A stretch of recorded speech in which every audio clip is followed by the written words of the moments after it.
This is the next massive development in tech for road race bikes, and it won't be long until one of these things wins the Tour de France. But what am I on about? That's classified. This is the classified Power Shift Hub, and it's a really interesting bit of tech. It's got the power to change road bike design for good. Inside, here is a 2-speed gear system, and that gives you 100% of whatever chainring you've got fitted to the front, and then a reduction gear. So it's like having a front derailleur hidden away in your rear hub. That's pretty nifty. Now, that has a range of mechanical benefits, not least of which is the fact that you'll never have to index a front derailleur again. All of the important bits are also housed out of the way of corrosive road spray and the weather, so you'll never have to clean anything. So why are we confident that this is a game changer? Well, first you need to consider what the riders teams are prepared to do to their bikes to just save a few watts.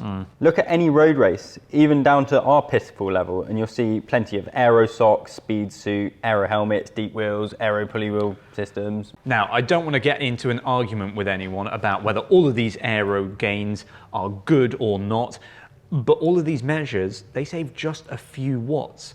So what would happen if you remove the front derailleur? So it's faster, sure. But why haven't one-by drivetrains already taken off in road racing? I mean, well, have a look at the average stage of a week-long race and you'll see that the peloton, well, it has to cover a decent variety of terrain, and that's where a bike's gear range will come in. Yes, you can get close to the range of a 2x setup with a single chainring, but the cassette then has to have massive gaps, which isn't ideal for maintaining a smooth cadence. Do you remember Aqua Blue? Oh, I do. Yeah, they didn't last long. Now, if you don't remember Aqua Blue, they were a team that used SRAM's 1x system. Yes. But they didn't have anything in the hub to make it a 2x system. No, and they struggled really, didn't they? They could get the range, but big jumps between the gears, and riders complaining they were never in the right gear. Yes, I think it really affected them when the races went into the mountains, because they were either left wanting at the top end or the bottom end, and then if they weren't, they were left wanting somewhere in the middle where they just didn't have the gears for their cadence. And that's where the Classify's Power Shift Hub comes in.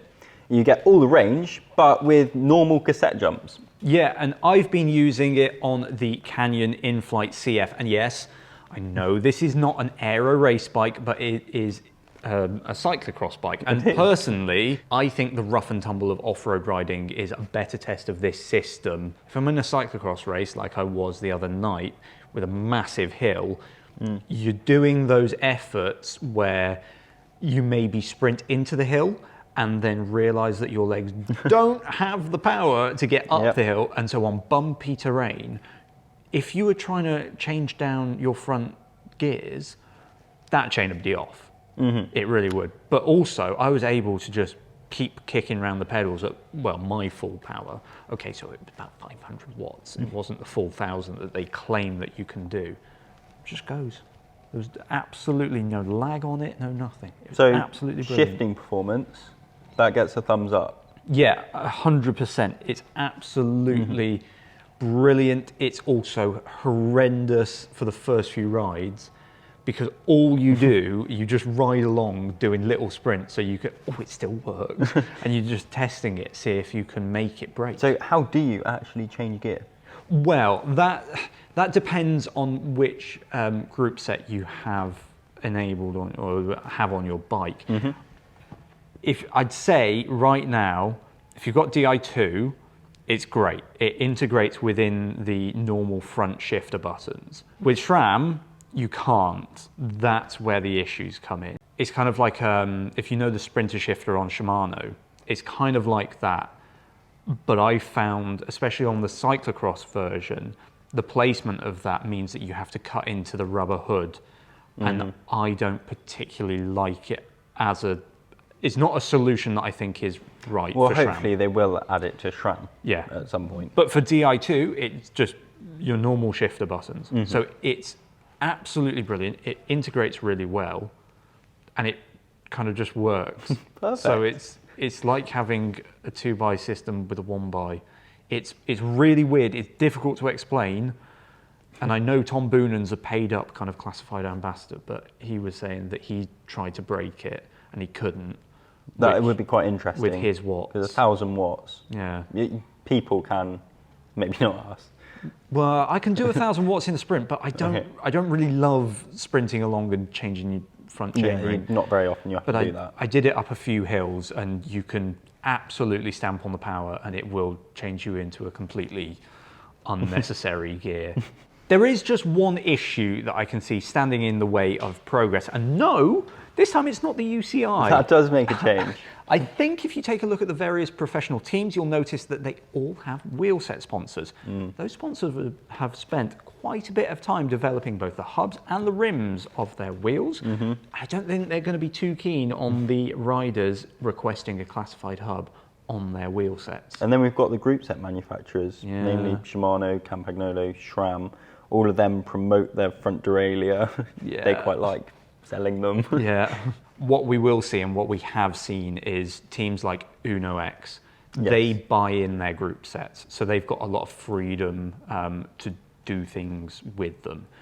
We've already seen it being raced, I think in a World Tour race by Uno X, one Uno X rider. And they are testing it. Hopefully they will be riding it, but they don't want to use it in the biggest races yet.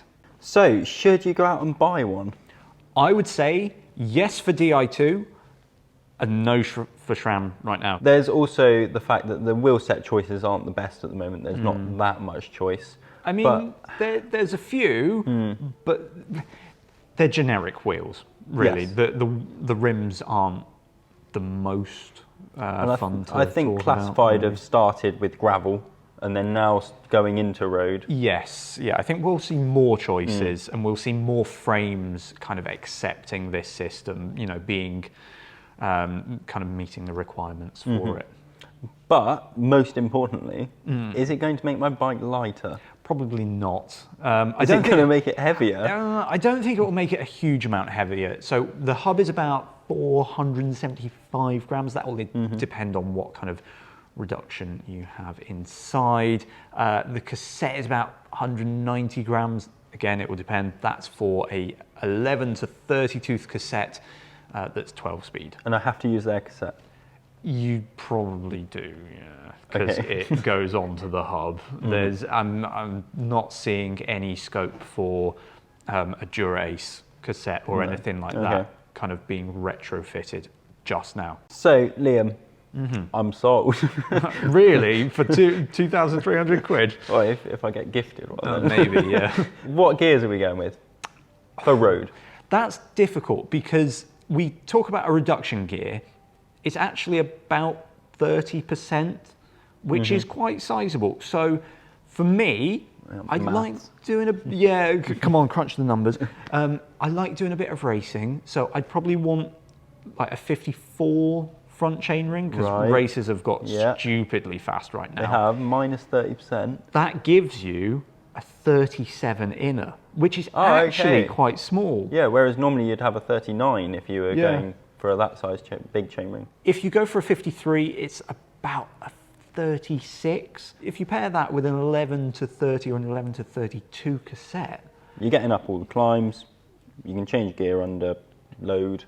And you've got more range than you'd have with a standard 2x system. Yes. And even most of a road 1x system, you've got more range than you'd have there as well.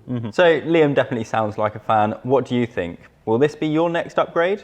Let us know in the comments. Remember, before you go, to like and subscribe, and we will see you in the next one.